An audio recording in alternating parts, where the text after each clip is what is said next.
우선 5번 보시게 되면 입안 절차례에서 1. 기초조사가 있습니다. 여기 기초조사와 관련되어서는 2번, 3번을 묶어놔야 됩니다. 그리고 참고 앞에다가는 별표 하나를 해놓습니다. 아마 올해 시험에 나올 게 이쪽이 되게 될 겁니다. 우선 기초조사와 관련되어 1은 그냥 지나십니다. 여기 기초조사는 지금 우리가 공부하고 있는 도시군 관리 계획은 토지와 관련된 행정계획입니다. 그래서 토지 사정을 파악하기 위해 남양주 행정관할구역 전부에 대한 조사를 하게 됩니다. 그래서 어떤 동물, 식물이 살고 있는지 파악하는 것과 문화재가 존재하는지 조사하는 것을 말하고, 그리고 도시지역에 해당되는 주거지역, 상업적, 공업지역은 땅값이 워낙 비싸다 보니 측량을 해서 내 땅, 남의 땅을 명확하게 구분하는 반면 비도시 지역의 경우는 토지의 가격이 저렴하기 때문에 측량을 제대로 안 하는 곳이 있습니다. 그래서 이러한 것들을 진행하는 것을 기초조사라 표현하게 됩니다. 2번 찾으셨죠? 국토교통부 장관, 지도이사, 시장, 군수, 국토교통부 장관부터 군수까지 가로 해놓으시는데 이분 입안권자입니다. 만약 결정권자라고 하면 대도시장으로 끝나야 될 겁니다. 기초조사 내용에 도시군 관리 계획이 환경에 미치는 영향 등에 대한 환경성 검토, 환경성 검토부터 가로 열어놓습니다. 토지의 적성평가와 재취약성 분석까지 가로 닫아놓으시고 포함하여야 한다. 지금 우리가 해나가는 것은 입안권자, 결정권자 보셨고 구체적 절차 보셨으며 세 번째 다루는 것으로 시험에 나올 수 있는 사안들을 살펴보고 있습니다. 첫 번째 제안에 관한 내용 하셨고, 두 번째 기초조사와 관련된 내용을 함께 살펴주시는데, 사실 이 기초조사는 광역도시계획의 기초조사를 그대로 준용하도록 되어 있습니다. 여기 준용이란 말은 인용한다를 의미하는 법률상의 표현이 되게 됩니다. 그리고 이러한 기초조사에는 조사 측량이라는 것 당연히 포함되게 되고, 추가적으로 환경성 검토와 토제라고 하는 것을 포함하게 됩니다. 여기 토제에 대해서는 도시군 기본계획의 기초조사 시에 토제 적성 평가와 재취약성 분석을 이미 보셨는데, 적성평가라 하면 저 땅을 개발할 것인지 농경지로 보존할 것인지 파악하는 것을 토지 적성평가라 표현하게 됩니다. 그리고 최근에 우리나라에는 포항이나 경주 쪽에 지진 발생하는 것을 보면 재해가 빈번히 발생하는 것 같습니다. 그런 재해가 발생했을 때 견딜 수 있는지를 파악하기 위해 토제라는 것을 실시하게 됩니다. 다만 우리가 이해하실 것이 있습니다. 도시군 기본계획과 달리 도시군 관리계획에는 환경성 검토를 추가하고 있습니다. 광역도시계획에는 환경성 검토, 토제 아예 안 했습니다. 기본계획에서는 토제만. 도시군 관리계획은 이 세 가지 동시에 기초조사 실시할 때 포함시키게 되는데, 지금 우리가 공부하고 있는 도시군 관리계획은 개발, 정비, 보전, 이것을 집행이라 하고 그 집행 직전에 수립하는 행정계획을 집행계획이라 합니다. 만약 GTX라는 것을 새로 만들게 되면 그 GTX가 만들어지게 되었을 때 주변에 어떤 영향을 미치는지 그걸 조사하는 것을 환경성 검토라 표현합니다. 간혹 화력발전소라는 것을 우리 남양주에 만들게 되면 그 화력발전소가 만들어졌을 때 기후 자체가 바뀌는 경우가 있습니다. 그래서 각종 개발 사업을 하게 되었을 때 해당 지역의 자연 환경과 주변 사회 환경 등에 어떤 영향을 미치는지 파악하기 위해 보통 1년 6개월에 걸쳐 조사하는 것을 환경성 검토라 표현합니다.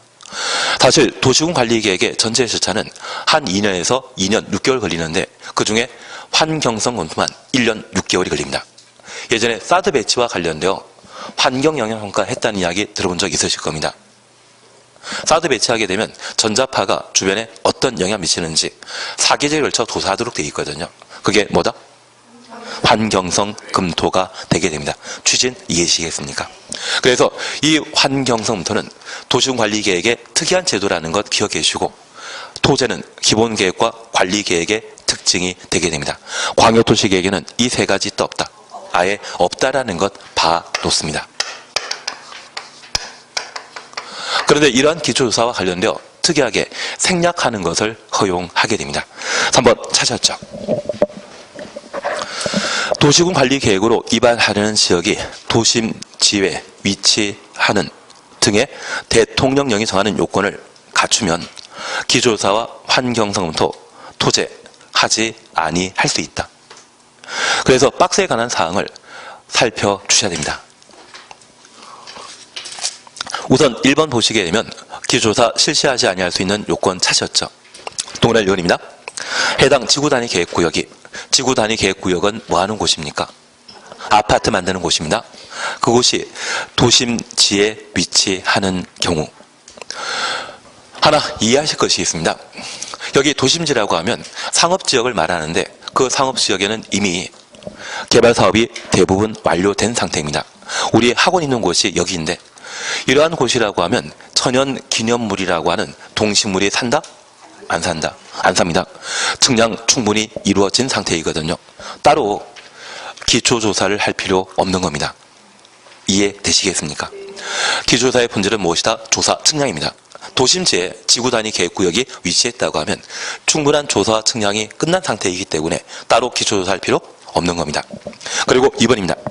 해당 지구단위 계획구역 안에 나대지의 면적이 전체 구역의 2%에 미달하는 경우, 나대지라고 하는 것은 건물 들어서지 않은 땅을 말하는데 그 면적이 2% 미만이라면 98% 이상은 이미 개발되고 건물이 들어선 상태입니다. 조사 측량할 필요 없습니다. 3번입니다. 지구단위 계획구역 또는 도시군 계획설 부지, 지구단위 계획구역부터 도시군 계획설 부지까지 가로 해놓습니다. 다른 법률에 따라 지역, 지구 등이 지정되거나 개발계획이 수립된 경우 개발계획 수립 추천없습니다. 그러면 다른 법률에서 이미 개발계획이 수립되었다고 하면 그 개발계획 수립 시에 조사, 측량을 충분히 했을 겁니다. 국토계획법상 따로 조사, 측량을 할 필요 없겠죠. 타법에서 했다고 하면 이 법에서 또 할 필요 없는 겁니다. 그리고 4번입니다. 지구단위 계획구역 지정 목적이 정비, 관리를 하고자 하는 정비, 관리 추천 없습니다. 지구단위 계획 내용에 너비 12m 이상 12m 동원해 놓으시고 도로 설치 계획이 없는 경우 없는 동원해 놓습니다. 우리가 잠깐 이해하실 것이 있는데 현재 도로는 사람의 보행과 차량 통행이 동시에 가능한 폭 4m 이상의 도로를 말하고 있습니다. 이러한 도로에 인접한 땅이 있다고 하면 대지가 되게 되는데 보통 도로를 이용하는 차량의 폭은 1.8m이거든요. 두 대 차량이 교차 통과하고 사람 하나가 걸어 다니기 위해서는 도로의 폭은 4m 이상인데 간혹 시골길 이용하시다 보면 차도와 인도의 구분이 없어 사람이 아슬아슬하게 도로 끝을 걸어 다니는 것 보신 적 있습니다.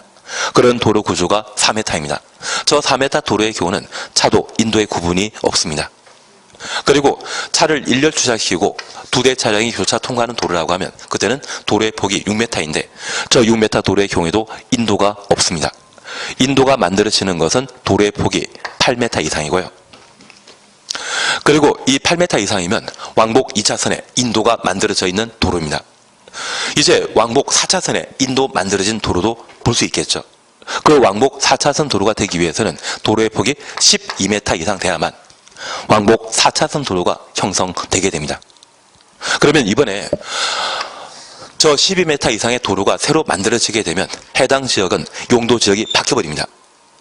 만약 도로의 폭이 15m 이상 만들어지게 되면 종전에 주거지역이었다고 하면 준주거지역으로, 만약 20m 이상의 도로가 만들어지게 되면 그곳은 100% 상업지역으로 바뀌어버립니다. 그래서 가끔 아는 공무원 한두 분 계시지 않습니까? 그분들이 폭 15m 이상의 도로 설치 계획을 이야기해 주시면 그분에게 명절 때마다 아주 비싼 물건을 사 갖다 바치셔야 됩니다. 다음에 또 한번 그런 이야기 해줄 수 있지 않겠습니까? 그리고 이런 도로 설치 계획을 듣게 되면 꼭 저한테도 연락 주십시오. 빚을 내서라도 저도 같이 투자하고 싶습니다. 그런데 이번에 폭 12m 이상의 도로 설치 계획이 없다고 하면 몇 메타 도로 만들어진다는 이야기입니까? 8m. 저 8m는 어떤 도로다? 2대 차량이 교차 통과하고 사람만 들어다니는 그런 도로 형태입니다. 이런 도로 형태라고 하면 해당 지역의 용도 지역에 변경이 없습니다.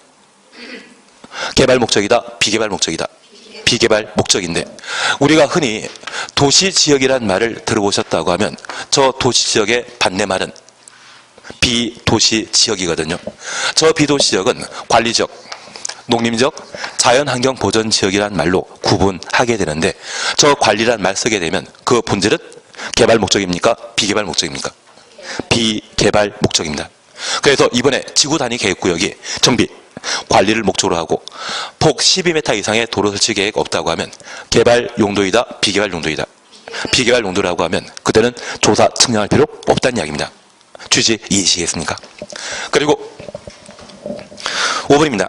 기존 용도 지구를 폐지하고 지구 단위 계획을 수립 변경하여 그 용도 지구에 따른 건축물이나 시설 용도, 종류 등의 제한을 그대로 대체하려는 경우 그대로 대체 추천없습니다. 다만 얘는 워낙 지문이 길기 때문에 시험에 나오기가 좀 만만치 않을 겁니다. 우리가 다 공부 못하셨는데 아마 공법이 좀 어려운 게 뒤에 나온 이야기를 꺼내야 될 때가 있습니다. 한 2년 전까지만 하더라도 우리 주변에는 미관지구라고 하는 용도지구제가 있었습니다. 이 용도지구제를 작년에 폐지하고 저 미관지구와 관련된 제도를 경관지구를 확대하면서 경관지구 범위에 포함시키게 되었거든요. 현재 미관지구라는 것은 있다 없다? 없습니다. 그러면 이 미관지구라는 용도지구 폐지하면서 저 미관지구와 관련된 공법상 주제를 행위 제한이라 표현하는데 그 행위 제한을 변화 없이 그대로 지구 단위 계획으로 대체하는 경우라면 해당 지역의 개발 여부는 종전과 같다, 크게 바뀌었다. 종전과 같아진 상태입니다. 종전과 똑같은 상태라고 하면 애써 조사 측량할 필요 없다는 이야기입니다. 취지는 이해하시겠습니까? 중요하게 우리가 보실 것은 폐지되는 용도지구의 행위 제한을 그대로 대체하기 위한 지구 단위 계획이라면 그대로 대체하는 지구 단위 계획이라면 상황 변화가 없기 때문에 조사 측량할 필요 없다는 이야기입니다. 그리고 아마 올해 얘 때문에 시험에 나오게 될 겁니다. 6번 찾으셨죠? 해당 도시군 계획설의 결정을 해제하려는 경우 해제 동그라미 놓습니다. 아직 우리가 부동산에 대해 관심 못 가지시겠지만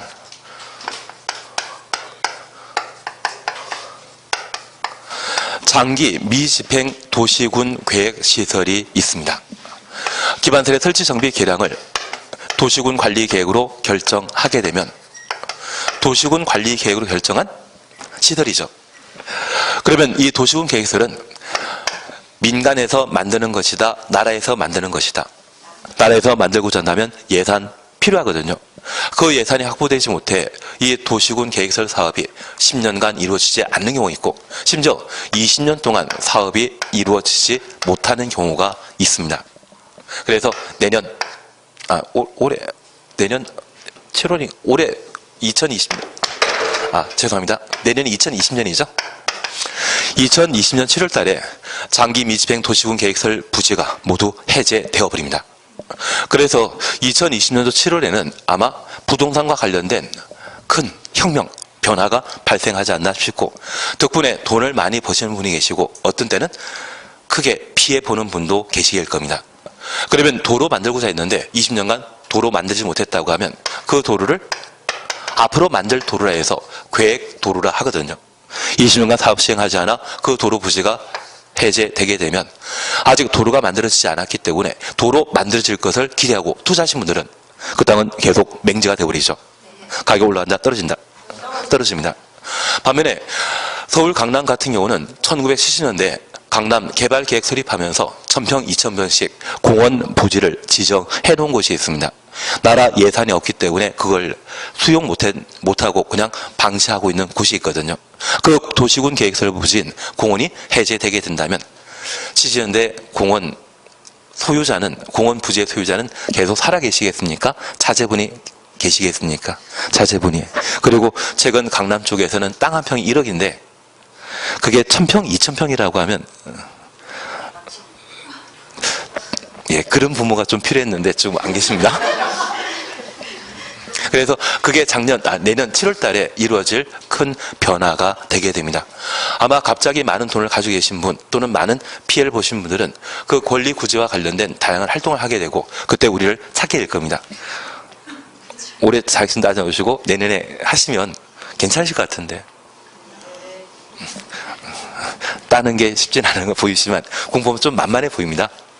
그러면 우리가 잠깐 이해하실 것은 저 도시군 계획설 결정된 것을 해제하고자 한다면 개발하겠다는 것입니까? 개발 안 하겠다는 이야기입니까? 개발 안 한다고 하면 그때는 조사 측량할 필요 없다는 이야기입니다. 그래서 우리가 기억하실 것은 저 기초조사와 관련되어 생략할 수 있는 6가지를 보시는데 우리 야구하다 보면 대타 쓰는 경우 있죠. 그리고 등번호가 12번입니다. 그리고 나도 해란 사람이 있습니다. 그래서 우리가 잠깐 이해하실 것은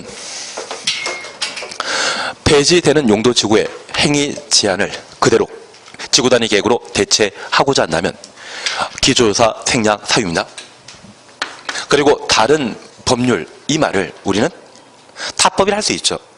타법에서 지역지구구역을 지정하거나 또는 개발계획 수립했다고 하면 국토계획법에 따른 기초조사는 생략할 수 있는 겁니다. 그리고 이번 지구단위 계획구역 목적이 정비, 관리를 목적으로 하는 것으로서 폭 12m 이상의 도로 설치 계획이 없다고 하면 기초조사 생략할 수 있다는 것 확인해 주시고 이번 지구단위 계획구역에 나대지가 없는 경우 나대지 없다고 하는 것은 전체 지구단위 계획구역 중에 그 면적이 얼마? 2% 미만입니다. 그리고 이번 지구단위 계획구역이 도심지, 상업지역에 지정되었다고 하면 이미 충분한 조사 측량이 이루어졌기 때문에 기초조사 할 필요 없습니다. 그리고 이미 결정된 도시군 계획설의 결정을 해제하려는 경우라면 기초조사 생략할 수 있습니다. 그래서 우리 대타 12 나도해가 기초조사 생략하유라는 것을 다시 한번 잡아줘야 됩니다. 이게 조금 이해되시겠습니까?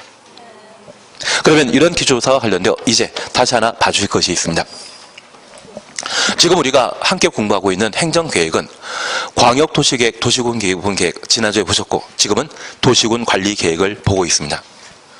여기 도시군관리계획은 집행계획이라 보셨는데 장기 발전 방향 제시하는 광역도시계획과 도시군기본계획은 절차 생략하는 법 없습니다. 반면에 집행계획은 현실이거든요. 그 현실이기 때문에 경미한 사항을 도시군관리계획으로 입안하고 결정할 수 있습니다. 그 경미한 사항을 입안하고 결정하는 때는 절차 생략할 수 있는 겁니다. 그래서 우리 개개인이 가지고 있는 꿈은 어떤 꿈이랄지라도 아주 소중하고 중요한 꿈입니다. 그 중요한 꿈을 새로 수립하거나 변경하는 때는 중요하기 때문에 절대 절차 생략하지 않지만 내가 대통령이 되겠다. 아니 10월 달에 시험 합격하겠다. 그런 꿈을 가지고 있다고 하면 그 꿈을 달성하기 위한 공부하셔야 되죠. 그 공부하기 전에 계획 수립하는 게 시간표 타임테이블 하나 만들어 놓고 몇 시부터 몇 시까지 학원에서 공부하고 몇 시부터 밥 먹고 몇 시에 또 공부한다. 그 계획 수립하지 않으십니까? 별 생각 없으십니다. 자제분들에게만 그 타임테이블 만들라고 하시고 직접 안 만드시죠. 대신 마음속에는 이미 정해져 있습니다. 그게 뭐다? 집행계획. 대신 그런 내용들 중에 공부하는 거 참 중요하지만 가끔 쉬는 시간 원래 1시간 쉬기로 했는데 공부량이 조금 부족해서 10분 더 공부하고 50분 쉬는 거는 괜찮지 않습니까? 10분 더 공부하고 그 쉬는 시간 10분 줄이는 건 괜찮지 않으신가요? 예, 그게 여기에 해당되는 것으로 이해해 주십시오. 집행계획인 경우에는 중요한 사항일 때는 절차 생략하는 법 없습니다. 경미한 사항에 대해서는 뭐 할 수 있다? 생략 가능하다. 그래서 우리가 기억하실 것은 도시군 관리 계획으로 결정된 내용 중에 경미한 사항에 대해서는 특정 절차를 생략할 수 있다? 맞는 말입니다. 도시군 기본 계획과 관련되어 수립된 내용 중에 경미한 사항을 변경하는 때 기본 계획과 관련된 절차 생략한다? 그건 틀리다는 것을 잡아주시는 게 필요합니다. 장기 발전 방향 제시하는 것은 비전이거든요. 그 비전 제시하는 행정계획 수립 시에는 또는 변경 시에는 절대 절차 생략하는 법 없고, 집행계획인 도시군 관리 계획의 경우에만 절차 생략 가능하다. 그리고 2번입니다. 환경성 검토 실시하지 아니할 수 있는 요건 찾으셨죠? 동그라미 1번입니다. 위 1에 1번부터 7번까지. 7번은 국토교통부령에 나오는 내용입니다. 이런 건 무시해버리는 겁니다. 그러면 1번부터 6번 대타 12 나도에는 환경성 검토와 관련된 공통된 생략 사유란 이야기죠. 그리고 추가적으로 전략 환경 영향 평가 대상인 때 환경성 검토 생략할 수 있다. 출치란 이야기 안 들었는데요. 그리고 3번입니다. 토지 적성 평가를 실시하지 아니할 수 있는 요건으로서 1. 위 1에 1번부터 7번 6가지 대타 12 나도입니다. 그러면 대타 12 나도에는 토지 적성 평가도 생략할 수 있는 사유이죠. 그리고 2번 도시군관리계획 이반일부터 5년 동그라미 놓습니다. 토지 적성 평가를 실시한 경우에는 토지 적성 평가를 따로 할 필요 없는 겁니다. 그래서 5년 내에 적성 평가했다면 또 할 필요 없다. 그런 의미로 받아주셔야 됩니다. 한 장 넘기십니다. 얘는 상당한 실력이 갖춰져야 되기 때문에 줄만 치고 지나가십니다. 3번 보시게 되면 주거적, 상업적, 공업적, 주상공 가로 해놓으시고 도시군 관리 계획을 위반하는 때에는 적성 평가할 필요 없습니다. 그리고 7번 보십니다. 지구 단위 계획구역 또는 도시군 계획설 부지, 지구 단위 계획구역부터 도시군 계획설 부지까지 가로 해놓습니다. 도시군 관리 계획을 위반하는 경우는 적성 평가할 필요 없다. 그래서 얘는 상당한 실력이 필요한데 듣고 이해되시면 괜찮고 이해 안 되면 그냥 지나갑니다. 지금 우리가 방금 보셨던 주거적, 상업적, 공업지역, 지구 단위 계획구역과 도시군 계획설 부지는 개발 용지이다, 비개발 용지이다? 개발 용지입니다. 여기 적성 평가를 하면 그 땅을 개발할 것인지 비개발할 것인지 파악하기 위한 조사활동을 적성평가를 하는데 이미 개발사업이 확정된 땅이라고 하면 적성평가는 따로 할 필요 없는 겁니다. 이해 안 되면 5월달에 다시 들으시면 됩니다. 그래서 3과 7번에 관한 사항만 그렇게 표시해 놓으시고 지금 지나가십니다. 그리고 4번입니다. 재취약성 분석을 실시하지 아니할 수 있는 요건. 위에 동그라미 1에 1번부터 7번까지 대타 12 나도에이죠. 공통된 생략 사유라는 것 확인하시고 이번에 도시군관리계획 위반일부터 5년 동그라미 놓습니다. 이내 재취약성 분석을 실시한 경우 최근에 재취약성 분석 실시했다면 재취약성 분석을 따로 할 필요 없다는 이야기입니다. 취지 이해하시겠습니까? 그러면 우리가 방금 보셨던 대타 12 나도에는 환경성 검토와 토제, 기초조사와 관련된 환경성 검토와 토제 공통된 생략 사유이죠.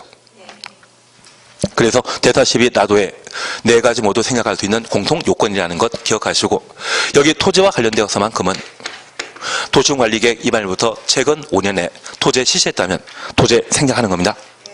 이 5년은 환경성 검토의 생략 사유가 아니라는 것만 확인하겠습니다. 만약 도시군관리계획 위반일부터 5년 내 환경성 검토 실시했을 때 환경성 검토 생략할 수 있다. 그런 취지 나오면 그건 틀린 겁니다. 5년짜리는 토지에만 적용된다는 걸 잡아놔야 됩니다. 그리고 2번 주민의견 청취 공람이라는 목차만 반갑습니다. 내용 하는 거 아닙니다. 3번 지방의회 의견 청취 목차만 보고 지나가십니다. 그리고 49페이지 보시게 되면 도시군관리계획의 결정 찾으셨죠. 지금 건너뛰는 것은 같이 건너뛰어야 되지 여기에 문제가 출제될 가능성이 있기 때문에 나 혼자 그 문제 맞추겠다고 공부하시면 안 되십니다. 지나치게 공부하는 것은 정신건강에 해롭습니다. 같이 건너뛰는 게 제일 좋으시고 나중에 복습하시게 된다고 하면 밑줄 긋거나 줄쳐져 있는 그 부분만 보는 겁니다. 이걸 지금 외운다고 하면 10월 26일에는 기억이 나시겠습니까? 기억이 안 나시겠습니까? 안 납니다. 그리고 앞으로 제가 해나갈 것도 줄쳐놓거나 표시해드린 것 또는 설명드린 것만 계속 반복해 나갈 겁니다. 그걸 10번 듣고 시험 문제 푸시는 게 잘 풀리지 공부하지도 않은 걸 갖다 혼자 공부하셔서 맞춘다는 거는 그냥 찍는 거나 똑같지 않을까 싶습니다. 제끼는 게 정신건강에 편한 겁니다. 그래서 큰 목차에 대해서만 보고 지나가시는 게 필요합니다. 그리고 제3절 도시군관리계획의 결정과 관련되어 1. 결정권자 차시였죠. 양가를 1번입니다. 도시군관리계획은 시도지사 추천호습니다. 직접 결정하거나 시장 군수의 인정에 따라 결정한다. 그리고 다만 한 줄 밑에 인구 50만 이상의 대도시, 도에 속한 시군 중에 인구가 50만 이상인 도시를 대도시라 합니다. 그 대도시의 경우에는 시장이 직접 결정한다. 가로속에 대도시장 추천없습니다. 원칙적인 결정권자는 시도의사, 대도시장이라는 것 확인해 놓습니다. 그리고 예외적인 결정권자로서 1. 시장 군수입니다. 박스 속에 1번만 잠깐 보십니다. 시장 군수가 위반한 지구 단위 계획 구역의 지정 변경과 지구 단위 계획 수립 변경에 대해서는 시장 군수도 결정할 수 있습니다. 그래서 지구 단위 계획이라는 말만 추천해 오시고 시장 군수가 위반한 지구 단위 계획은 시장 군수가 직접 결정할 수 있다는 것 확인해 놓습니다. 그리고 2번 국토교통부 장관이 결정하는 경우 사셨죠. 우선 5번과 관련되어서는 새로 나온 책은 없어지셨죠? 입지계제소구역 지정과 입지계제소구역 계획 이거 없습니다. 그래서 현재 국토교통부 장관이 결정할 수 있는 사항은 총 몇 개? 1, 2, 3, 4, 4가지입니다. 1번 장관이 위반한 사항, 그리고 2번입니다. 개발제한구역, 그리고 3번을 오래 보셔야 됩니다. 국가계획과 연계, 국가계획 추천하시고 필요한 시가조정구역, 국가계획부터 시가조정구역까지 가로 해놓습니다. 다만 얘는 용도구역의 한 종류로서 우리 다음 주에 보시게 될 겁니다. 대신 국가계획과 연계된 시가조정구역은 누가 결정할 수 있다? 국토교통부 장관이. 만약 국가계획 연계라는 말이 빠져있다면 장관 결정사항 아니겠죠. 국가계획이라는 말이 붙어있을 때만 장관이 결정한다는 것을 꼭 한번 확인해 주셔야 됩니다. 예외가 인정되기 위해서는 예외 적용 조건이 필요하거든요. 그 예외 적용 조건이 국가계획이라는 말만 하나 확인하십니다. 그리고 수산자원보호구역은 해양수산부 장관이 결정하게 되는데 현재 장관이 결정하는 것은 몇 개 있다? 4개. 4개라는 것만 하나 확인해 놓습니다. 작년에 시험에 나왔으면 올해 나온다 안 나온다? 안 나옵니다. 다음 페이지 보시게 되면 2번 결정 절차와 관련되어 협의, 심의에 관한 이야기 있습니다. 큰 목차만 보고 마시는 겁니다. 그리고 4번 고시 열람 차시였죠. 동그라미 1번 고시에 대해서는 지키시고 다음 페이지에 2번 보시게 되면 송부, 열람이란 말을 우리가 찾아볼 수 있습니다. 동그라미 2번입니다. 국토교통부 장관이나 도지사는 관계 서류를 관계 특별시장, 광역시장, 시장 군수에게 송부하여 일반이 열람할 수 있도록 하여야 한다. 일반이 열람 추천했습니다. 특별시장, 광역시장, 특시, 특도가 관계 서류를 일반이 열람할 수 있도록 하여야 한다. 일반이 열람 줄쳐 놓습니다. 지금 52페이지 보고 계셔야 됩니다. 52페이지 보고 계셔야 됩니다. 그러면 잠깐 우리가 이해하실 것만 봐놓습니다. 우리가 지금 공부하고 있는 행정계획은 집행계획인 도시군 관리계획인데 광역도시계획과 도시군 기본계획을 승인받게 되면 수립권자가 일반에게 30일 이상 열람하게 하여야 합니다. 그런데 우리 남양주시를 2030년까지 인구 80만 도시로 만들겠다고 남양주시에서는 기본계획을 수립한 상태입니다. 근데 제가 보면 아마 2024년에는 인구 100만을 돌파해 있을 것 같습니다. 왕속지구에 대한 개발 사업이 아마 2024년이나 25년에 끝나게 될 거거든요. 그 개발 사업 끝나고 나면 100만 돌파해 있을 상황입니다. 그러면 터무니없는 계획을 목표치보다 너무 낮은 계획을 남양시장이 수립했다고 그때 야단 맞아야 된다? 그냥 내버려 둔다. 내버려 두게 될 겁니다. 가끔은 지방의 군소도시의 경우는 인구 목표를 30만, 50만 설정했는데 10년, 20년 지나더라도 그 목표치에 도달 못하는 도시도 있거든요. 그런 목표치를 달성 못했다고 해서 시장 야단칠 수는 없거든요. 그래서 이 구속력 없는 행정계획인 광역도시계획과 도시군 기본계획은 단순히 비전만 제시해 주기 때문에 평생 보여준다, 잠깐 보여준다, 잠깐 보여줍니다. 가끔 10년 전에 기본계획 들고 와서 그때 이런 계획 수립했으니 너 잘못한 거 아니냐, 가끔 장관 청문회 하다 보면 10년 전 이야기도 있고 20년 전 이야기도 있지 않습니까? 심지어는 군대 갔다 왔나 안 왔나 그거 가지고도 시비 많이 걸지 않습니까? 그거 귀찮으니까 관련 자료를 오래 보여준다, 짧게 보여준다. 짧게 보여주는 게 기본계획과 광역도시계획의 특징입니다. 반면에 도시군 관리계획은 방향만 잡아주는 계획입니까? 집행계획입니까? 집행계획입니다. 특히 우리가 부동산과 관련되어 토지를 거래하고자 한다면 용도 지역이 어디에 속하는지 파악할 필요가 있거든요. 가장 가격 비싼 비도시 지역은 어디겠습니까? 관농자 중에 계획관리 지역. 전혀 좀 이따 하실 겁니다. 그러면 내가 사고자 하는 땅이 어떤 용도 지역인지 알아야 되거든요. 그걸 결정한 것이 도시군 관리계획입니다. 그러면 이 도시군 관리계획의 결정 사안에 대해서는 30일만 보여준다? 평생 보여준다. 평생 보여줘야 됩니다. 그래서 이 도시군 관리계획이 결정 고의되게 되면 일반에게 열람하게 하여야 한다. 앞에 날짜 붙는다, 안 붙는다? 안 붙는다. 그게 이 제도의 특징입니다. 사실 열람 의무는 행정청이 부담하게 되는 하나의 부담입니다. 그 부담을 평생 지우게 된다고 하면 보여달랄 때마다 담당 공무원이 보여줘야 되거든요.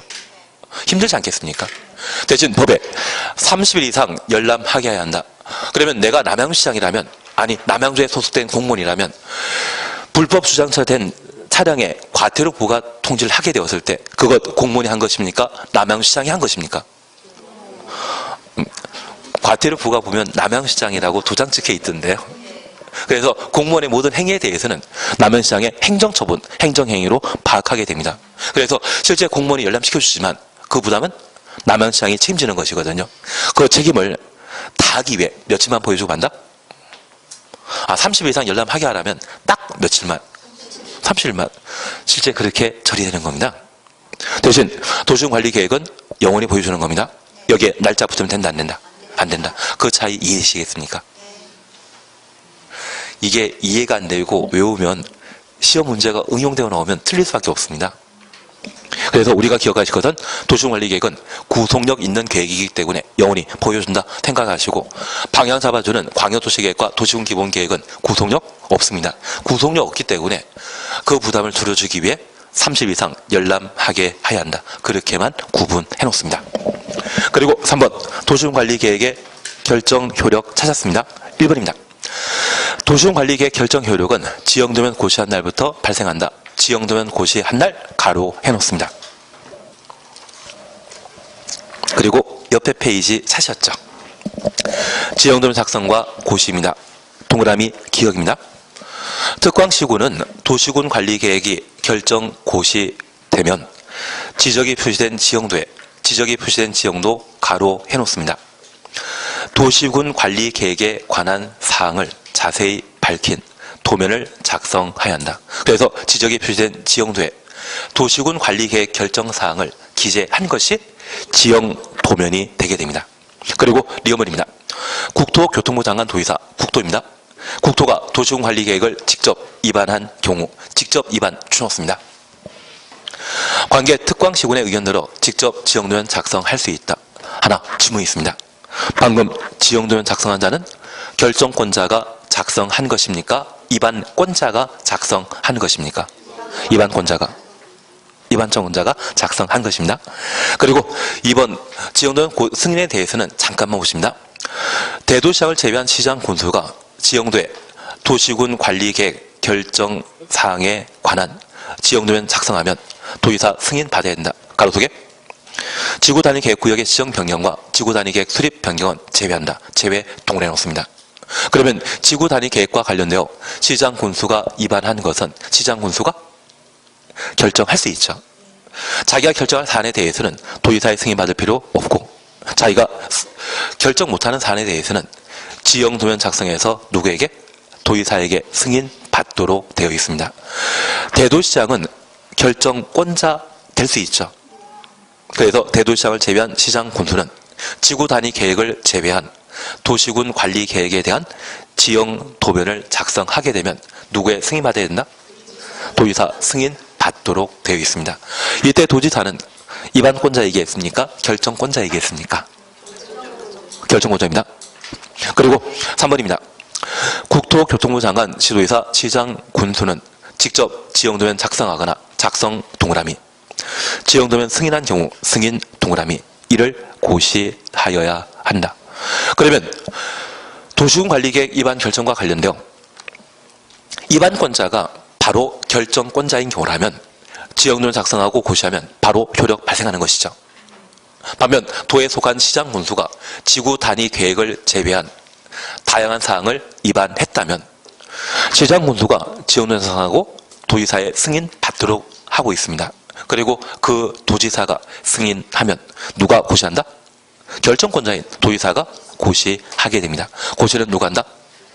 결정권자가 하게 됩니다. 그러면 이제 절차에 관한 사항을 우리가 충분히 보셨고, 그 다음 우리가 함께 하실 것이 바로 효과에 관한 사항을 살펴주십니다. 항상 공법의 특정 제도와 관련되어서는 대상과 절차, 그리고 법적 의미가 무엇인지 그거 잡아주시는 게 필요합니다. 첫 번째 우리 봐주실 것은, 우리가 민법 공부하시다 보면 유효, 무효 따지는 것 공부하셨죠. 그러면 각종 행정계획과 관련되어 광역도시계획과 도시군기본계획은 효력관계 따질 필요 없지만 집행계획인 도시군관리계획만 효력관계를 따지게 됩니다. 도시군관리계획을 입안하고 결정고시하면 결정고시한 날 효력 발생한다? 예. 그게 시험에 나옵니다. 결정고시는 도시군관리계획 결정사항을 말로 또는 신문으로 알려주는 것으로 끝나거든요. 어디부터 어디까지가 도로 만들어질 것인지, 어디에 학교, 종합병원 만들어질 것인지 그에 대해서는 확정된 게 아닐 겁니다. 그걸 도면으로 보여줄 필요가 있는데 그 도면이 뭐다? 지형 도면이 되게 됩니다. 저 지형 도면을 작성하고 고시하게 되면 도시군 관리계획 효력이 발생되게 되는데 작성은 누가 한다? 입안권자가. 그러면 우리 남양주에는 종합병원이 있습니까? 없습니까? 종합병원? 없습니다. 예, 종합병원 만들어지지 않았다고 하면 시에서 만들거나 또는 경기도에 만들거나 또는 국립병원 만들 수 있지 않겠습니까? 만약 국립, 도립, 시립이란 말이 들어가게 된다면 그것은 나라에서 만드는 것이고, 뭐 한양대 병원이나 또는 삼성의료원이나 말하게 된다면 그것은 민간이 만드는 겁니다. 그 민간이 만드는 가장 대표적인 제주도에 있는 병원 있지 않습니까? 녹지 국제병원. 그게 나라에서 만든 것입니까? 민간이 만든 것입니까? 민간이. 제주도의사에 허가받아 만들었다더라고요. 그것은 도시군 관리계획과 전혀 관계없는 겁니다. 도시군 관리계획과 관계되어 있는 것은 바로 시립병원이나 국립병원, 이러한 것들이 여기에 해당되게 됩니다. 그게 어디에 만들어지는지 그걸 고시하게 되면 효력 발생하게 되는데, 그 병원 만약 시립병원이라면 누가 만들겠습니까? 남양시장이 국립병원이면 국토교통장관이 만들 필요가 있는 겁니다. 갑자기 남양주에 없는 병원 이야기 드리니까 당황하셨나 봅니다. 그래서 그 병원 만들자가 지정되면 뭐한다? 작성하고, 만약 그자가 결정권자인 국토교통부 장관, 시도의사, 대도시장이라면 작성하고 고시함으로써 바로 효력 발생하게 됩니다. 고시는 누가 한다? 결정권자가. 그런데 저 결정권이 없는 분이 계셨습니다. 대도시장을 제외한 시장 군수라고 하면 지형도면 작성은 입안권자인 시장 군수 하지만 그때 작성한 지형도면은 누구에게 승인받아야 된다? 도지사에게. 만약 지구 단위 계획과 관련된 지형도면이라고 하면 시장 군수가 직접 결정하기 때문에 작성하고 바로 고시함으로써 효력 발생하는데, 지구 단위 계획을 제외한 도시군 관리계획 결정 사항에 대해서는 시장 군수가 지형도면 작성하게 되면 누구의 승인받아야 된다? 도지사. 그리고 승인한 도지사가 고시함으로써 효력 발생하는 것이죠. 이해되시겠습니까? 결론은 저 지형도면 작성한 자는 누구이다? 입안권자. 고시는 누가 한다? 결정권자. 그래서 행정청에 관한 구분해 주시는 게 여기에서는 포인트입니다. 이거보다 더 중요한 것은 다른 거 없습니다. 효력 발생 시기는 언제? 지정되면 고시 한 날. 고시 한 날 효력 발생한다. 그걸 잡아주시는 게 필요합니다. 그리고 두 번째 우리 비교해 주실 것이 기득권이 되게 됩니다. 여기 기득권은 이미 획득한 권리를 기득권이라 표현하게 됩니다. 교재 잠깐 보십니다. 양가에서 한번 찾으셨죠? 그리고 동그라미 1번입니다. 도시군관리계획 결정 당시 이미 공사나 사업에 착수한 자, 착수 추정습니다. 두 줄 밑에 그 도시군관리계획 결정과 관계없이 추정습니다. 그 사업이나 공사 계속할 수 있다. 그리고 양가로 2번입니다. 시가조정구역이나 수산자원보호구역, 시가조정구역, 수산자원보호구역 가로 해놓습니다. 그리고 세 줄 밑에 지정에 관한 도시군관리계획 결정 고시일부터 3월 이내 3월 동그래 놓습니다. 그 사업 또는 공사 내용을 관할 특광시군에게 신고하고 신고 동그래 놓습니다. 그 사업이나 공사 계속 할 수 있다. 되셨습니까? 그러면 우리가 잠깐 이해하실 것이 있습니다. 여기 도시군관리계획은 일반 국민에 대한 효력 발생하는 행정계획인데 이게 우리가 알고 있는 법과 같은 효력을 가지게 됩니다. 그러면 이 법은 계속 만들어지게 되는데 새로 법이 만들어지거나 개정됨으로써 과거에 인정되었던 권리를 침해하는 것은 허용된다? 안 된다? 안 됩니다. 그래서 우리가 민법 공부하다 보면 법적 안정성이라는 것과 그리고 현실적 타당성이라는 것을 동시에 배려하는 것이 민법의 특징인데 우리 미성년과 관련된 기준을 19세로 정해놓고 있지 않습니까? 얘를 18세로 바꾸자는 것이 현 정권의 입장이고 다른 분들은 싫어하더라고요. 그러면 저 미성년자 연령을 좀 낮추게 된다고 하면 선거할 때 좀 도움된다고 하는 숨어있는 의미도 있습니다. 그러면 이게 문화 발전 상황이나 또는 경제 발전 상황과 관련되어 예전에 20세로 정해진 것보다 점점 낮추는 것이 현실에 타당하다 할 수 있습니다. 그런데 실질적으로 저 미성년자와 관련된 연령을 조정하게 된다고 하면 지금 성년 미성년과 관련된 다양한 법률이 21세도 있고 20세도 있고 19세도 있고 17세까지 있는 게 있거든요. 청소년 보호법이 있습니다. 그런 법도 한 번에 다 바꿔줘야 되는데 그게 과연 가능한가? 그런 두 가지 측면을 고려하는 것이 민법의 특징입니다. 괜한 이야기를 드렸습니다. 그러면 이번에 법이 바뀌게 된다고 하면 기존의 안정성을 훼손할 수 있는 부분이 있거든요. 그걸 고려해서 이미 획득한 권리에 대해서는 공사 계속 할 수 있습니다. 그게 원칙입니다. 그러면 하나 질문이 있습니다. 우리가 지금까지 공부하시면서 위락설은 어디에 만들 수 있다?